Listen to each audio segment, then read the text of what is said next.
नमस्कार, मैं जनवक्ता Shriom Gautam. Madras high court इस समय पूरे देश में सभी हाई कोर्ट जिनके 25 हाई कोर्ट है उनमें सबसे अच्छे तरीके से जनहित के फैसले लेता हुआ दिखाई दे रहा है।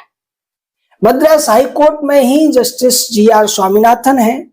जो लगातार कीर्तिमान स्थापित करते जा रहे हैं मामलों के निपटारे का। दूसरी तरफ और भी बहुत से जज हैं जिनकी संख्या आप कम से कम 1 दर्जन कह सकते हैं, जो जनहित के फैसले लेने से अब बिल्कुल भी हिचकिचाते हुए नहीं दिखाई दे रहे। अभी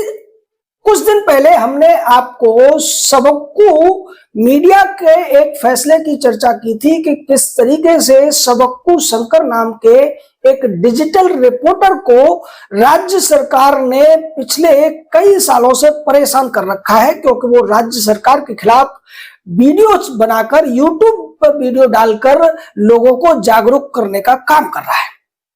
उस मामले में 2 जजों की बेंच ने राज्य सरकार की खिंचाई की थी और सबक्कू शंकर या ए शंकर को इंटरिम बेल दे दी थी। अब ऐसा ही एक और मामला सामने आया है और इसने राज्य सरकार की पूरी जो कार्यप्रणाली है उसको सवालों के घेरे में कर दिया है, क्योंकि 2 जजों की जो बेंच जिसने कि सबक्कू शंकर वाला फैसला लिया था उसी के सामने ये मामला आया। यानी कि जो जस्टिस एस.एम. सुब्रमण्यम और जस्टिस धनवल, इन दोनों ने इस मामले की सुनवाई करते हुए बहुत बड़ा एक सवाल खड़ा किया जो एम के स्टालिन की सरकार है उसके ऊपर, कि पूरे राज्य में सैकड़ों हजारों की संख्या में जो डिटेंशन के मामले चल रहे हैं, एक तरीके से हिरासत में लोगों को लिया जा रहा है, ये किस आधार पर किया जा रहा है। हजारों की संख्या में लोगों को हिरासत में लिया गया है और उसको लेकर हाई कोर्ट के अंदर मैंडामस की तमाम जो याचिकाएं हैं वो आ रही हैं, क्योंकि लोगों के पास कोई रास्ता नहीं है। राज्य सरकार अगर कोई व्यक्ति उसके खिलाफ कुछ बोलता है, कुछ सवाल करता है, भ्रष्टाचार को उजागर करने की कोशिश करता है या फिर इसी तरीके की पक्षपातपूर्ण नीतियों के खिलाफ बोलने की कोशिश करता है, उसको इलीगल डिटेंशन में डाल देती हैं। डिटेंशन ऑर्डर पास करके उसको हिरासत में डाल दिया जाता है और कोशिश ये की जाती है कि वो व्यक्ति बाहर न आ सके, राज्य सरकार के खिलाफ बोल न सके।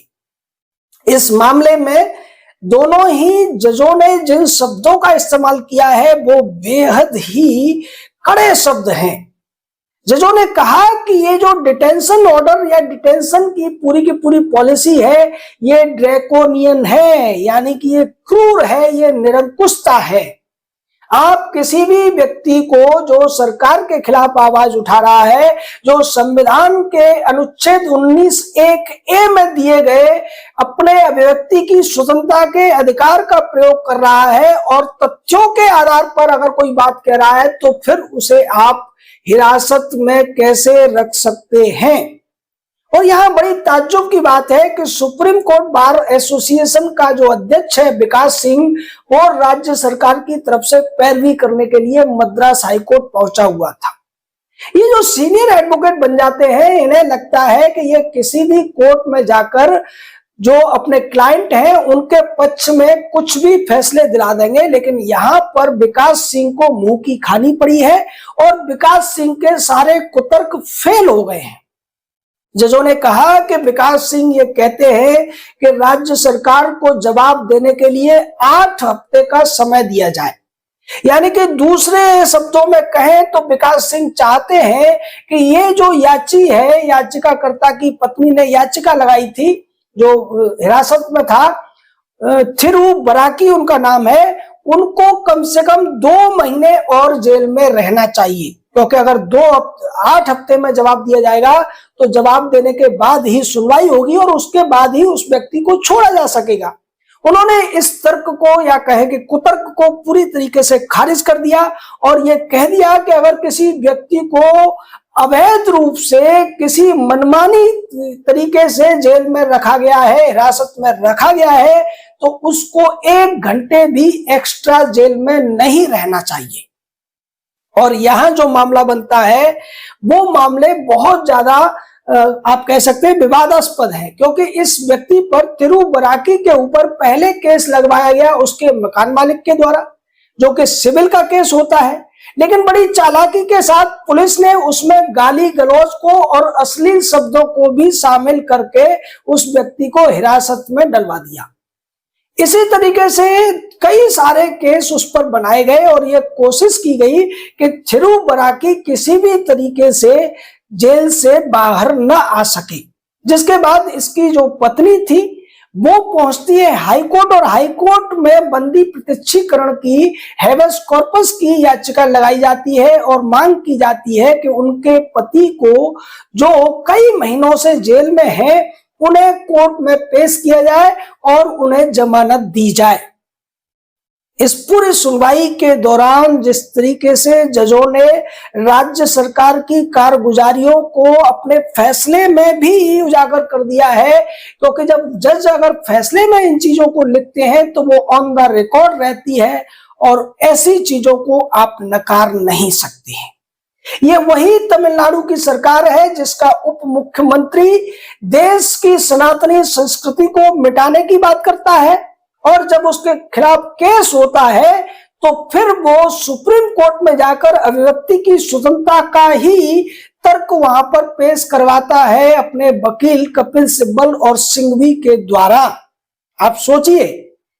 कि जो लोग दूसरों की अभिव्यक्ति की स्वतंत्रता को कुचलने का काम कर रहे हैं, उन्हें दबाने का काम कर रहे हैं, उनका मुंह बंद करने के लिए उन्हें जेल में डालने का काम कर रहे हैं, वही लोग जब खुद किसी मामले में फंसते हैं तो उसी आर्टिकल यानी कि आर्टिकल 19(1)(a) का सहारा लेते हैं। कितनी बड़ी विडंबना है। और दूसरी तरफ हमारे सुप्रीम कोर्ट पर भी सवाल पैदा होता है कि जब मणिपुर के मामले में वो संज्ञान ले लेते हैं तो तमिलनाडु में इतने बड़े स्तर पर लोगों की व्यक्तिगत स्वतंत्रता का, अभिव्यक्ति की स्वतंत्रता का हनन हो रहा है, उन्हें जेल में डाला जा रहा है, तो फिर सुप्रीम कोर्ट सू मोटो क्यों नहीं लेता है। और इस फैसले में जिस तरीके से हाई कोर्ट ने भी सारी चीजों को क्लियर कर दिया है कि हजारों की संख्या में लोगों के खिलाफ डिटेंशन ऑर्डर पास किए जा रहे हैं,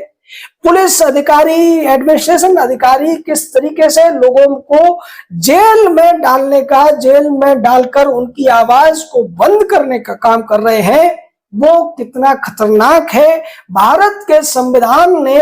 ऐसा करने की शक्ति पुलिस को भी नहीं दी है, न सरकार को दी है। यहां जो जज महोदय थे उन्होंने साफ किया कि एक संवैधानिक कोर्ट का यह दायित्व बनता है कि वो भारत के नागरिकों के सभी मूल अधिकारों की रक्षा करने के लिए हर वो कदम उठाए जो जरूरी है। और अगर कोई राज्य सरकार ऐसे काम करती है जिसकी वजह से लोगों के मानवाधिकारों का, लोगों के मौलिक अधिकारों का हनन होता है, तो उस राज्य सरकार को इस पर सोचना चाहिए कि उन्हें ये जो शक्ति मिली थी वो लोगों के हित के लिए मिली थी, न कि उन्हें परेशान करने के लिए। जैसे शब्दों के माध्यम से यहाँ राज्य सरकार को पूरी तरीके से नंगा किया गया है, पूरी तरीके से उसकी कारगुजारियों को सामने रखा गया है, उसके बाद अगर कोई दूसरी सरकार होती तो उसे माफी मांगनी चाहिए थी। लेकिन सरकार की तरफ से वकील विकास सिंह ने यहाँ ऐसा कुछ नहीं किया। वो बार बार दूसरे मामलों को उठाकर उन्होंने तो यहां तक कहा कि चूंकि ये डिटेंशन ऑर्डर और उसके बाद रिमांड ऑर्डर भी है, तो रिमांड ऑर्डर के खिलाफ याचिका आनी चाहिए थी, डिटेंशन ऑर्डर के खिलाफ ये याचिका डाली गई है, इसलिए इसको मेंटेन ही नहीं किया जाए, इसे खारिज कर दिया जाए। इसको भी जज महोदय ने खारिज कर दिया और ये कहा कि डिटेंशन ऑर्डर की वजह से ही ये व्यक्ति जेल में है और जो धाराएं लगाई गई हैं वो गैर जरूरी है, वो इतनी आसानी से किसी भी व्यक्ति पर नहीं लगाई जा सकती। तमिलनाडु में एक कानून होता है और उसके अंदर जो सैंड माफिया होता है, जो सेक्सुअल अफेंडर होते हैं या इसी तरीके के आदतन अपराधी होते हैं, उन्हें एक ऑर्डर के माध्यम से जेल में डाला जा सकता है। और ये जो थिरू बराकी है, इस पर भी इसी तरीके का आरोप लगा दिया गया और ये कह दिया गया कि ये एक सेक्सुअल अफेंडर है और इसको इसी वजह से जेल में रहना चाहिए, क्योंकि अगर ये बाहर रहेगा तो पब्लिक लॉ एंड ऑर्डर के लिए खतरा पैदा होगा, लोगों के लिए खतरा पैदा होगा। और सबूत के तौर पर जो बताया गया है वो ये कहा गया है कि इसने अश्लील गालियां दी और गाली गलौज की भाषा में लोगों को अपमानित किया है। अब आप सोचिए कि अगर गाली देने पर ही किसी व्यक्ति को सेक्सुअल ऑफेंडर माना जाता है, तो फिर इस देश के ज्यादातर लोग तो जेल में ही पहुंच जाएंगे। गली मोहल्ले में जब लड़ाइयां होती हैं तो आपने देखा होगा कितनी गंदी गंदी गालियां न केवल पुरुष देते हैं, महिलाएं भी देती हैं। बच्चों के आप अगर बात सुनेंगे, उनका लड़ाई झगड़ा सुनेंगे तो वो कितनी कितनी गंदी गाली देते हैं। क्या उन सबको सेक्सुअल ऑफेंडर मानकर जेल में डाला जा सकता है? कोर्ट ने पूछा कि सेक्सुअल ऑफेंडर के लिए बलात्कारी होना या फिर इसी तरीके से जघन्य छेड़छाड़ करने वाले व्यक्ति को सेक्सुअल ऑफेंडर कहा जाता है। यहाँ इस व्यक्ति पर आप ये आरोप लगा रहे हैं कि इसने गाली गलौज की भाषा का इस्तेमाल किया है, लोगों को अपमानित करने की कोशिश की है, तो धाराएं भी उसी तरीके से लगनी चाहिए। केवल गाली देने पर आप किसी व्यक्ति को महीनों के लिए जेल में नहीं रख सकते हैं। ये सारी बातें कहते हुए एक बार फिर से तमिलनाडु की एम.के. स्टालिन सरकार को बहुत बड़ा झटका दिया है मद्रास हाईकोर्ट ने। मद्रास हाईकोर्ट से इस तरीके के बहुत ज्यादा न्यायपूर्ण फैसले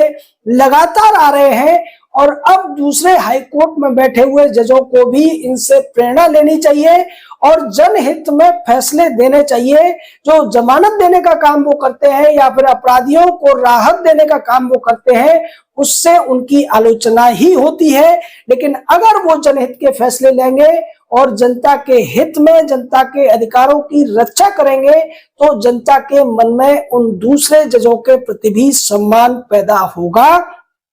जैसा कि मद्रास हाईकोर्ट के जजों के प्रति आज जनता के अंदर जो सम्मान जग रहा है, वो दूसरे हाईकोर्ट के जजों के लिए भी जगना चाहिए। लेकिन वो तभी हो पाएगा जब वो उस तरीके के फैसले देंगे। और दूसरी तरफ हमारे देश में जुडिशरी का जो हाल है, लोग जिस तरीके से जुडिशरी से परेशान हो चुके हैं, खासकर हाईकोर्ट और सुप्रीम कोर्ट से,